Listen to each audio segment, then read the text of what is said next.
A sua cara, menina.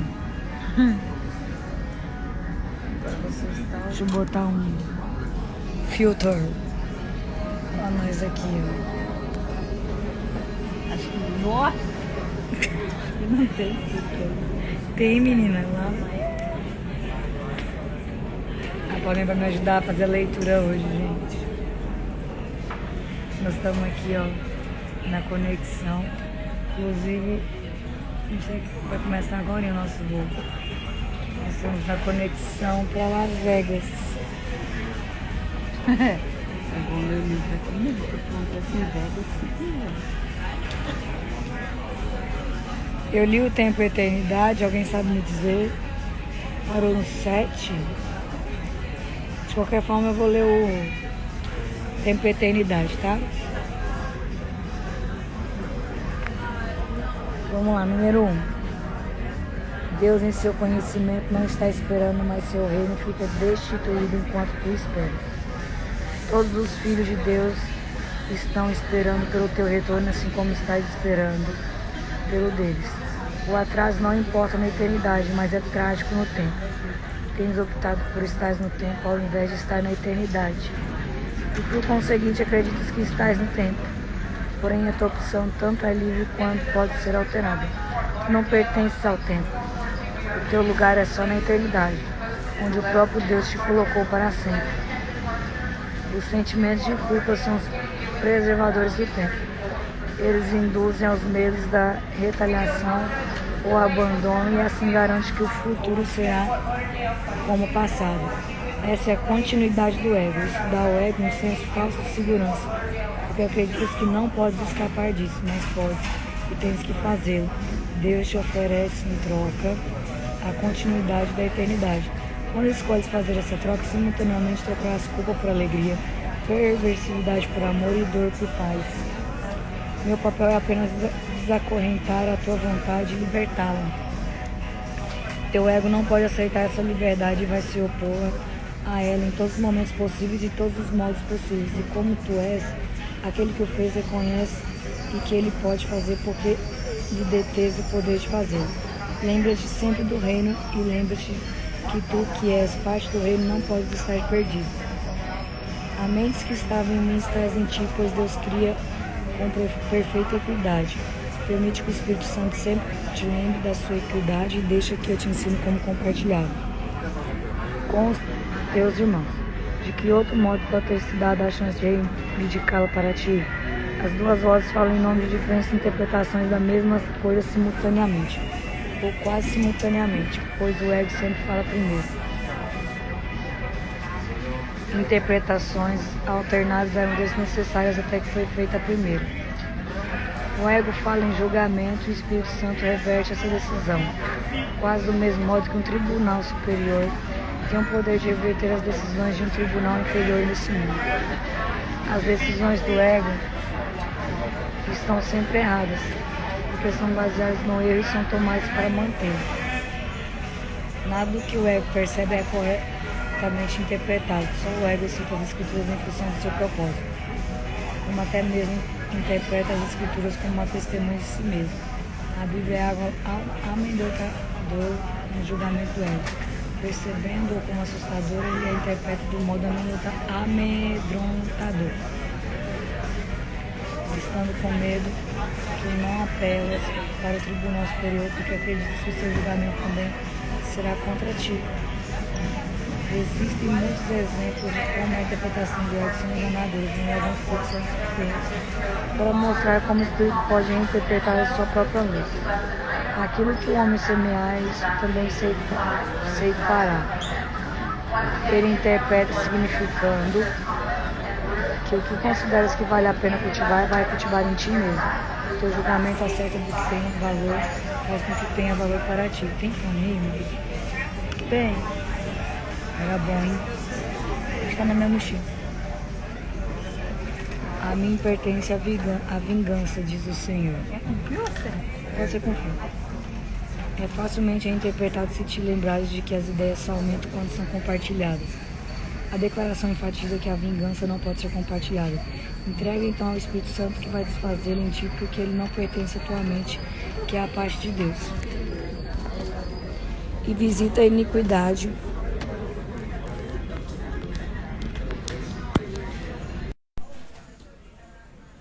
Dos pais dos filhos até na terceira e quarta geração. Na interpretação do ego, essa é particularmente maliciosa. Vem a ser meramente uma tentativa de garantir a sobrevivência do próprio ego. Para o Espírito Santo, a declaração significa que nas gerações futuras, ele ainda pode reinterpretar o que as gerações anteriores tinham compreendido equivocadamente e assim liberar os pensamentos da capacidade de produzir medo. Os ímpios, no entanto, perecerão. Vem a ser uma declaração da expiação se a palavra perecer for compreendida como ser desfeito. Todo pensamento sem amor tem que ser desfeito. Uma palavra que o ego não pode nem requer compreender. Para o ego, ser desfeito significa ser destruído. O ego não será destruído porque é parte do teu pensamento, mas porque não é criativo e, portanto, não compartilha, ele será reinterpretado para liberar-te do medo. A parte da tua mente que tens dado ao ego apenas voltará para o reino, que é o lugar onde toda a tua mente está em casa. Podes atrasar a completeza do reino, mas não podes introduzir nele o conceito do medo. Tu não precisas ter medo do que o tribunal superior vai condenar-te. Ele simplesmente dispensará o caso contra ti. Não pode haver nenhum processo contra uma criança de Deus. E toda testemunha em favor da culpa nas criações de Deus está cometendo falso testemunho contra o próprio Deus. Com contentamento apela ao tribunal superior do próprio Deus, a favor de tudo aquilo em que acreditas, porque ele fala, porque ele é e, portanto, fala verdadeiramente. Ele arquivará o processo contra ti, por mais que o tenha construído com cuidado. Podes ter planejado o teu caso à prova de tudo, mas não à prova de Deus. O Espírito Santo não o ouvirá porque só pode testemunhar verdadeiramente.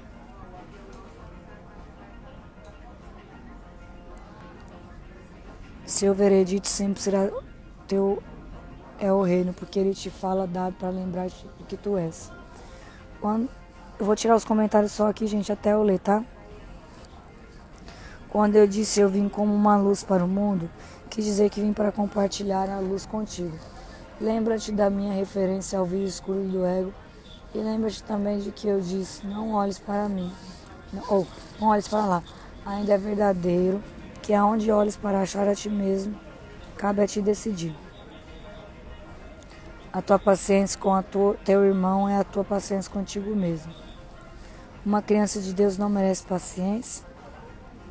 Eu te mostrei paciência infinita, porque a minha vontade é a vontade do nosso Pai, de quem eu aprendi a paciência infinita. A sua voz estava em mim, assim como está em ti, falando pela paciência para com a filiação em nome do seu Criador. Agora precisas aprender que só paciência infinita produz efeitos imediatos. Esse é o caminho no qual o tempo, trocado pela eternidade. A paciência infinita invoca amor infinito e, ao produzir resultados agora, torna o tempo desnecessário. Dissemos muitas vezes que o tempo é um instrumento de aprendizado a ser abolido quando não mais for útil. O Espírito Santo que fala para Deus no tempo também sabe que o tempo é sem significado. Ele te lembra disso a cada momento que passa, porque a sua função especial é devolver-te à eternidade e lá permanecer para abençoar as tuas criações. Ele é a única bênção que podes dar verdadeiramente, porque ele é o verdadeiramente abençoado. Porque ele te foi dado livremente por Deus, tens que dá-lo assim como recebeste. Eu tô errado aqui, gente?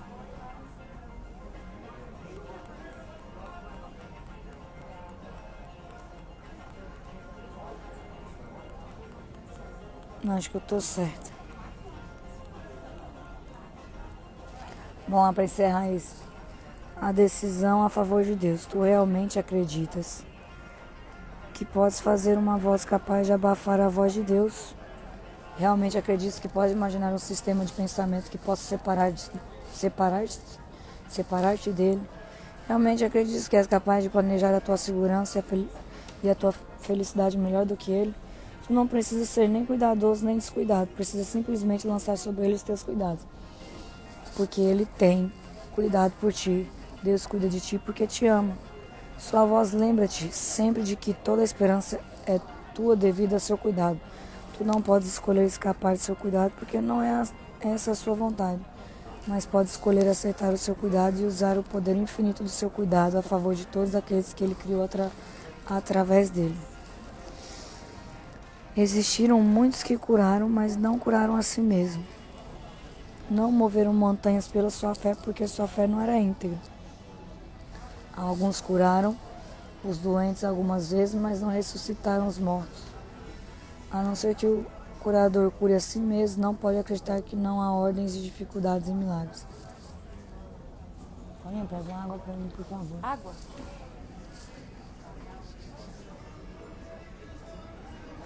Ele não aprendeu que cada mente criada por Deus é igual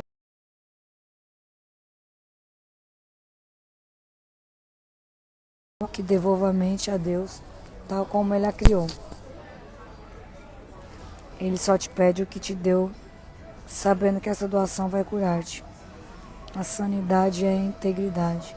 E a sanidade nos deu. E a sanidade dos teus irmãos é a tua.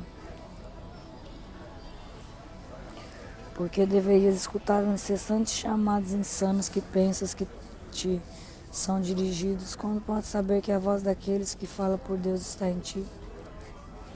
Deus te entregou o seu Espírito e pede que entregues o teu a Ele. É vontade de Deus manter o teu espírito em perfeita paz, porque tu e Ele são em mente e espírito. Excluir-te da inspiração é a última defesa do ego para a sua própria subsistência. Reflete tanto a necessidade de separar-se do ego, quanto a tua disposição para apoiar essa separação. Essa disponibilidade significa que não queres ser curado. Mas o momento é agora. Não te foi pedido que executasses por ti mesmo o plano da salvação, porque, como eu te disse antes, o remédio não poderia ser feito por ti. O próprio Deus te deu a correção perfeita para que tudo que fizesse que não esteja de acordo com a sua santa vontade. Estou fazendo com que o plano de Deus seja perfeitamente explícito para ti e também vou te dizer qual é a tua parte nele e como é urgente que ela seja cumprida. Deus chora diante do sacrifício das suas crianças que acreditam que estão perdidas para Ele. Sempre que não estás totalmente alegre é porque reagis com falta de amor em relação a uma das criações de Deus. Percebendo isso como pecado, tu passas a ser defensivo porque esperas ataque. A decisão de reagir desse modo é tua e pode, portanto, ser desfeita. Não pode ser desfeita pelo arrependimento em sentido usual, porque isso implica culpa. Se te permite sentir culpa, vais reforçar o erro ao invés de permitires que seja desfeito para ti. A decisão não pode ser difícil. E se é óbvio, se reconhece que já tens que ter tomado a decisão de não ser totalmente feliz. Se é assim que te sentes. Portanto, o primeiro passo para desfazer isso é reconhecer que tu ativamente decidistes errado, mas podes, de forma igualmente ativa, decidir outra coisa. Se muito firme contigo mesmo nisso, e permanece plenamente ciente de que o processo de desfazer, que não vem de ti, está apesar de tudo dentro de ti, porque Deus o colocou aí. A tua parte é meramente fazer voltar o teu pensamento ao ponto no qual o erro foi feito em entregá-lo em paz à expiação. Diz isso a ti mesmo de maneira mais sincera possível, lembrando que o Espírito Santo vai responder plenamente à tua mais leve invocação. Devo ter decidido errado porque não estou em paz. Tomei a decisão por mim mesmo, mas posso também decidir de outra forma. Quero decidir de outra forma porque quero estar em paz. Me sinto culpado porque o Espírito Santo vai desfazer todas as consequências da minha decisão errada se me permitir.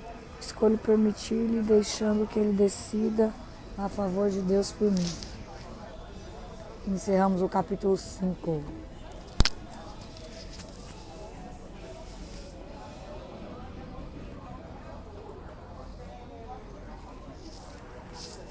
Vamos tocar para o capítulo 6? O que vocês acham? Vamos? Tô doida pra ler o capítulo 6, porque ele fala das lições de amor. Vamos? Podemos, então? Quando não começa meu voo ali, eu vou fazer o capítulo 6, tá? Introdução. A relação da raiva com o ataque é óbvia, mas a relação da raiva com o medo nem sempre é tão evidente.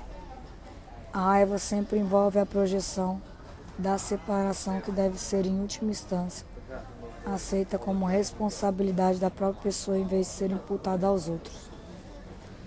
A raiva não pode ocorrer a menos que acredites que foste atacado, que o teu ataque por sua vez é justificado e tu não és de forma alguma responsável por ele. Dadas essas três premissas totalmente racionais, não se pode deixar de chegar à conclusão, igualmente racional, de que um irmão merece ser atacado em vez de amado. O que se pode esperar de premissas insanas, exceto uma conclusão insana? O modo de desfazer uma conclusão insana é considerar a sanidade das premissas em que se baseia. Tu não podes ser atacado, o ataque não tem justificativa e tu és responsável por aquilo que acreditas. Foi pedido a ti que me tomasse como teu modelo de aprendizado. Já que um exemplo extremo é particularmente útil como instrumento de aprendizado, todo mundo ensina e ensina o tempo todo. Essa é uma responsabilidade que assumes inevitavelmente no momento em que aceitas qualquer premissa. E ninguém pode organizar a própria vida sem algum sistema de pensamento. Uma vez que tenhas desenvolvido qualquer sistema de pensamento, vives em função deles e o ensinas. A tua capacidade de te aliares a um sistema de pensamento pode estar mal colocada, mas ainda assim é uma forma de fé e pode ser redirecionada. A mensagem da crucificação. Com o propósito de aprender, vamos considerar mais uma vez a crucificação. Eu não me alonguei nisso antes devido às conotações amedrontadoras que podes associar a ela. A única ênfase que lhe foi dada até aqui tem sido dizer que não é uma forma de punição. Porém, nada pode ser explicado somente em termos negativos. Há uma interpretação positiva da crucificação que está totalmente destituída de medo e, portanto, é totalmente benigna no que ensina, se é propriamente compreendida. A crucificação nada mais é senão um exemplo extremo. Seu valor, como o valor de qualquer instrumento de ensino, está apenas no tipo de aprendizado que facilita. Pode ser e tem sido compreendida de forma equivocada. Isso se deu somente porque aqueles que têm medo estão predispostos a perceber temerosamente. Eu já te disse que pode sempre recorrer a mim para compartilhar minha decisão e assim fortalecê-la. Eu também te disse que a crucificação foi a última jornada inútil que a filiação precisa fazer e que representa a liberação do medo para qualquer pessoa que a compreenda. Embora anteriormente eu só tenha dado ênfase à ressurreição, o propósito da crucificação e como ela de fato conduziu à ressurreição não foi ainda esclarecido. No entanto, ela tem uma contribuição definitiva a fazer para a tua própria vida. E, se a considerar sem medo, ela te ajudará a compreender o teu próprio papel como professor. É provável que por muitos anos tenhas reagido como se estivesse sendo crucificado. Essa é uma tendência marcante de separados, e sempre se recusam a considerar o que têm feito a si mesmo. Projeção significa raiva. Raiva fomenta a agressão e a agressão promove medo. A significação real da crucificação está na intensidade aparente da agressão de alguns dos filhos de Deus a outro.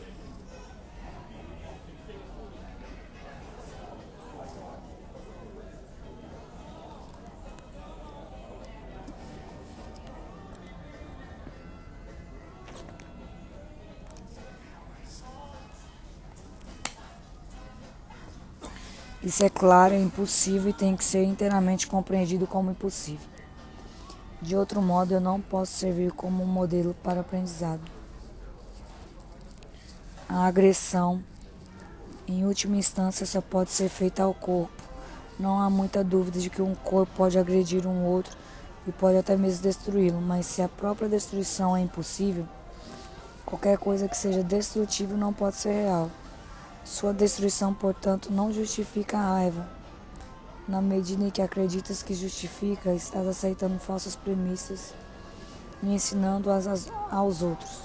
A mensagem que a crucificação pretendia ensinar era de que não é necessário que se perceba nenhuma forma de agressão na perseguição, porque não pode ser perseguido. Se respondes com raiva, não podes deixar de estar te igualando ao que é destrutivo e, portanto, considerando a ti mesmo de forma insana. Tenho tornado perfeitamente claro que eu sou como tu e que és como eu, mas a nossa igualdade fundamental só pode ser demonstrada através de uma decisão conjunta. És livre para perceber a ti mesmo como um perseguido se assim escolheres.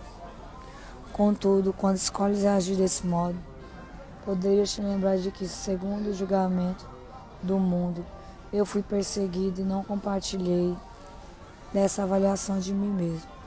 E porque não a compartilhei, não a fortaleci. Ofereci, portanto, uma interpretação diferente do que ataque. Interpretação essa que quero compartilhar contigo.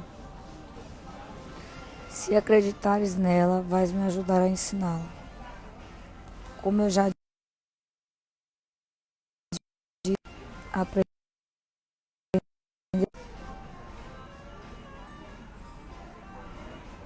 Se reages como se estivesse sendo perseguido, está ensinando a perseguição. Essa não é a lição que um filho de Deus deva querer ensinar, se quer realizar a sua própria salvação. Ao invés disso, ensina a tua própria imunidade, perfeita que é a verdade em ti. E reconhece que ela não pode ser atacada.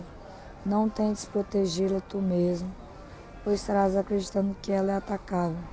Não te é pedido que sejas crucificado, o que foi parte da minha própria contribuição para o ensino.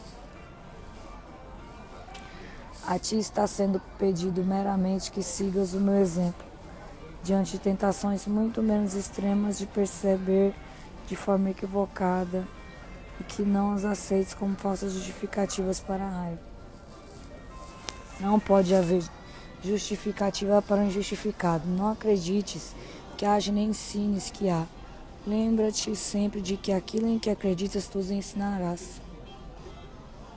Acredita comigo e nós viremos a ser iguais como professores. A tua ressurreição é o teu redespertar. Eu sou o modelo para o renascimento, mas o renascimento em si é apenas o alvorecer na tua mente do que já está presente nela. O próprio Deus. Nós vamos chegar lá. Peraí.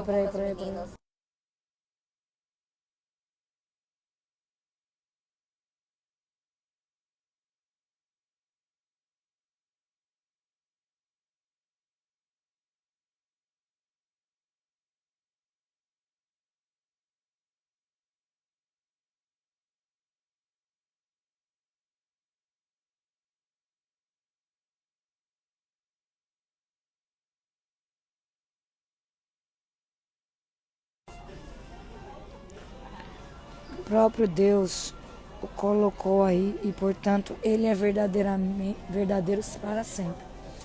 Eu acreditei nele e, por conseguinte, aceito como verdadeiro para mim. Ajuda-me a ensiná-lo aos nossos irmãos, em nome do reino de Deus. Mas antes acredites que é verdadeiro para ti ou estarás ensinando erroneamente. Meus irmãos dormiram durante assim chamada agonia no jardim, mas eu não poderia ter tido raiva porque sabia que não poderia ser abandonado. Eu lamento quando meus irmãos não compartilham a minha decisão de ouvir apenas uma voz, porque isso os enfraquece como professores e como aprendizes. No entanto, eu sei que não podem realmente trair a si mesmo ou a mim, e que ainda é sobre eles que devo edificar a minha igreja. Não há escolha nisso, porque só tu podes ser o fundamento da igreja de Deus. Só há uma igreja onde há um altar e é a presença do altar que faz com que a igreja seja santa. Uma igreja que não inspira amor tem um altar escondido, que não está servindo ao propósito para o qual Deus o destinou. Eu tenho que fundar a sua igreja sobre ti, porque aqueles que me aceitam como modelo são literalmente meus discípulos. Discípulos são seguidores e o modelo que seguem escolheu preservá-los da dor em todos os aspectos. Não seria sábio da parte deles não segui-lo. Escolhi para o teu bem, o meu, demonstrar que a agressão mais ultrajante segundo o julgamento do ego não importa. Segundo o julgamento do mundo sobre essas coisas, mas não segundo o conhecimento de Deus, eu fui traído, abandonado, espancado, rasgado e finalmente morto. Estava claro que isso somente aconteceu devido à projeção de outros sobre mim, já que eu não causei dano a ninguém e curei a muitos. Ainda somos iguais como aprendizes. Embora não seja necessário que tenhamos experiências iguais, o Espírito Santo fica contente quando consegues aprender com as minhas e ser redespertado através delas. Esse é o seu único propósito, esse é o único modo no qual eu posso ser percebido como o caminho, a verdade e a vida. Quando ouves apenas uma voz, nunca és chamado para o sacrifício. Ao contrário, por seres capaz de ouvir o Espírito Santo nos outros, podes aprender com as suas experiências e ganhar por meio delas, mesmo sem vivenciá-las diretamente. Isso acontece porque o Espírito Santo é um e qualquer pessoa que escute é inevitavelmente conduzida a demonstrar o seu caminho para todos. Tu não és perseguido e nem eu fui. Não te é perdido que repitas que as minhas experiências, porque o Espírito Santo, a quem compartilhamos, faz com que isso seja desnecessário. Porém, para usares a minha experiência construtivamente, ainda tens que seguir o meu exemplo na forma de percebê-las. Os meus irmãos e os teus estão constantemente engajados em justificar o injustificável. A minha única lição que eu tenho que ensinar, como aprendi, é que nenhuma percepção que esteja em desacordo com o julgamento do Espírito Santo pode ser justificada. Eu assumi mostrar que isso foi verdadeiro, em caso extremo, meramente porque dessa forma serviria como um bom recurso de ensino para aqueles cuja tentação de se entregar à raiva e à agressão não seria tão extrema. Minha vontade unidade de Deus é que nenhum de seus filhos sofra. A crucificação não pode ser compartilhada porque é o símbolo da projeção. Mas a ressurreição é o símbolo de compartilhar porque o redespertar de cada filha de Deus é necessário para que a filiação seja capaz de conhecer a sua integridade. Só isso é conhecimento. A mensagem da crucificação é perfeitamente clara. Ensina só amor, pois é isso que tu és. Se interpretares a crucificação de qualquer outro modo, tu a estás usando como uma arma para agredir em vez de chamado para a paz para o qual ela foi destinada. Os apóstolos muitas vezes o compreenderam de forma equivocada. Pela mesma razão, qualquer pessoa a compreende de forma equivocada.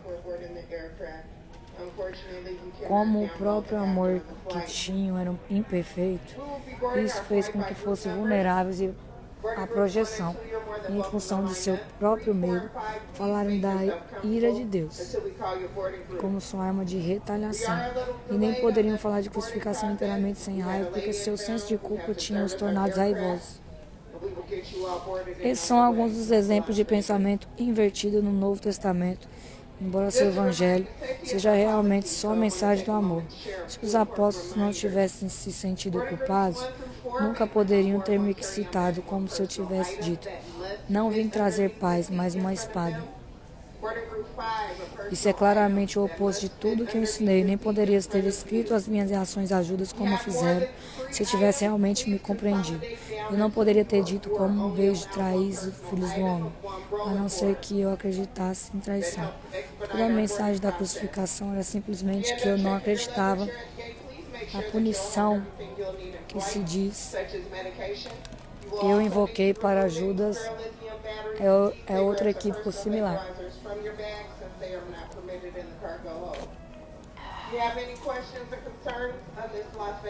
Judas era meu irmão e um filho de Deus.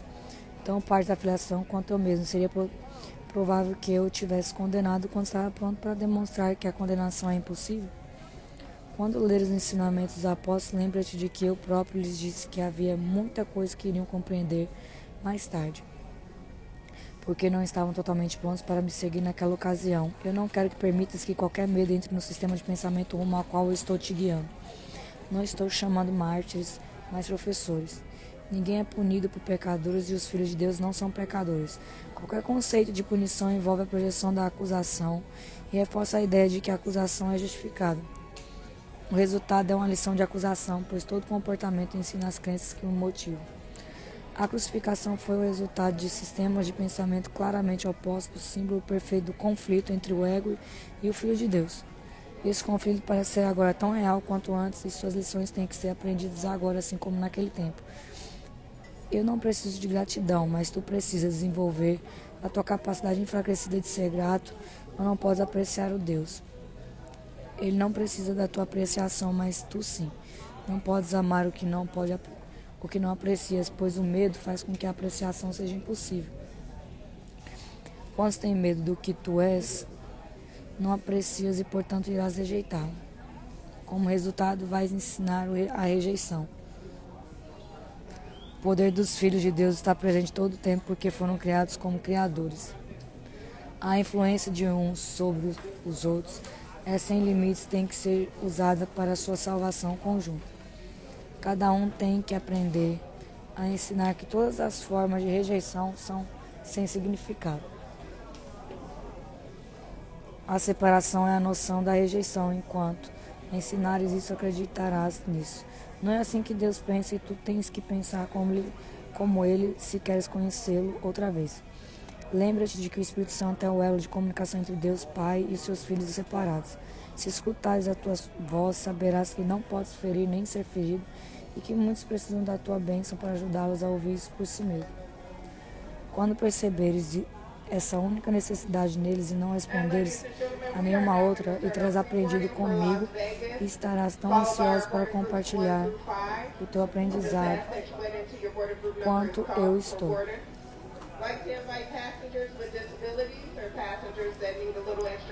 A alternativa para a projeção. Mayara, vou te mandar um rascunho dos cursos. Você dá uma olhada.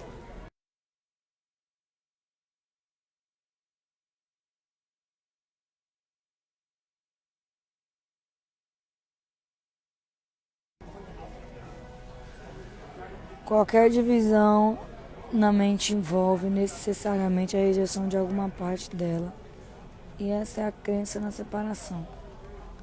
A integridade de Deus, que é a sua paz, não pode ser apreciada exceto por uma mente. A integridade da criação de Deus. Nesse reconhecimento, ela conhece seu Criador. Exclusão e separação são sinônimos, assim como separação e dissociação. Dissemos anteriormente que separação era e é dissociação. Começou? Quer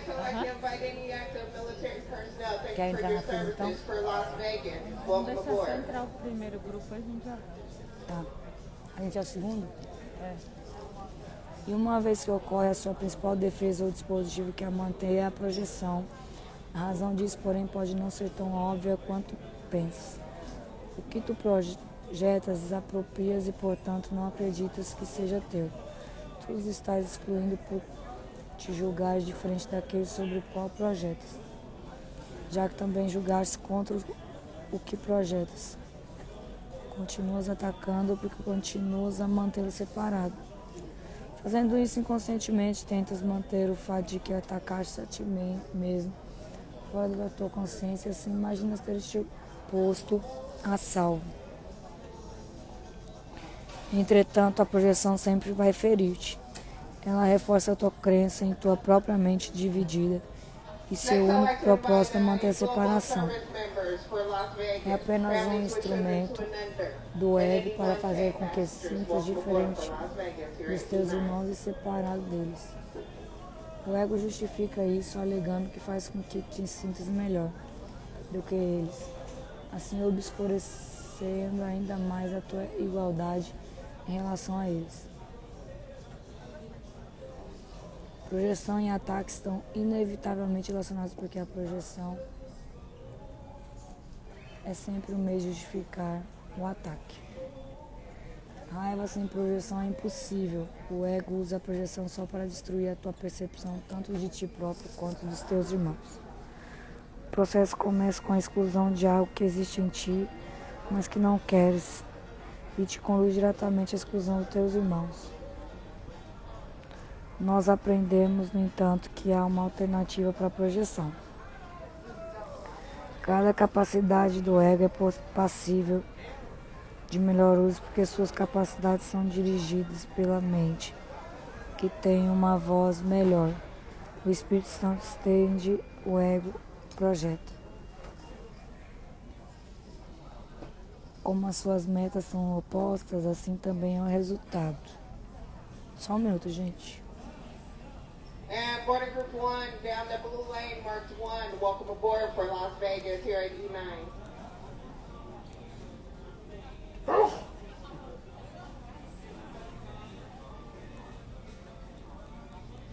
Esse é grande, né? O Espírito Santo começa por perceber-te perfeito, sabendo que essa perfeição é compartilhada. Ele a reconhece em outros, assim fortalecendo em ambos. Em lugar da raiva, isso desperta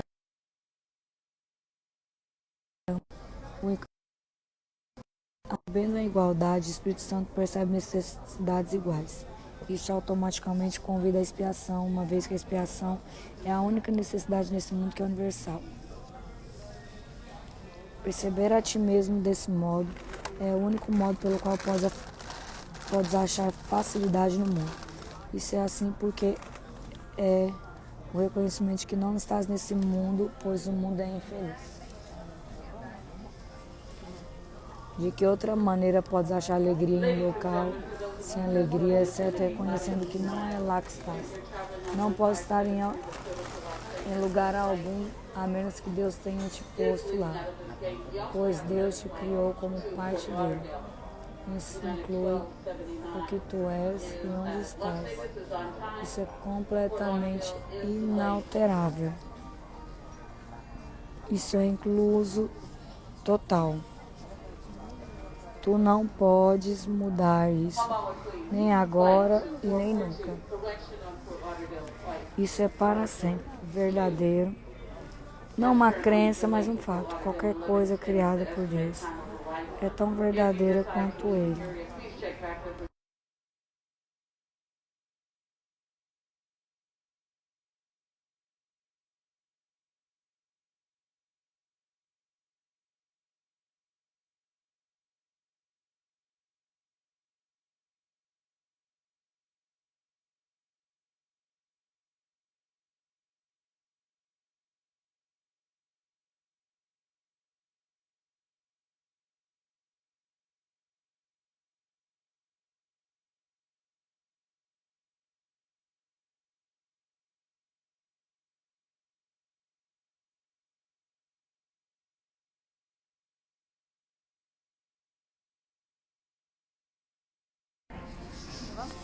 Gente, daqui eu parei no 6, né?